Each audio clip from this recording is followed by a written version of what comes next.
Svi su je napustili. Dalila Dragojević je juče obnovila vezu sa Filipom Carem, a ovaj i njen postupak je naišao možda i na veću osudu nego kada je prevarila supruga Dejana i prvi put su pustili vezu sa njim, iako je bila udata.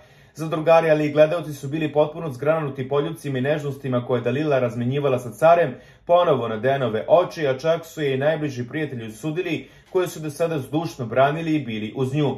Za Dalilu D. Ali možeš još više da se ponižiš, osramotiš i ukaljaš sebe. Da li ti je u jednom momentu prošlo kroz glavu da se pljunula na nas koji smo te kao prijatelji podržali? Tvoje postupke nismo nikad. Oduzela si sama sebi pravo glasa da bilo kome odgovoriš na bilo koju uvredu koju će ti ljudi govoriti. Tebi su neprijatelji prijatelji u odnosu na tebe samu, napisala je Ljuba Pantović, inače dobra Dalilina prijateljica i nekadašnja zadrugarka.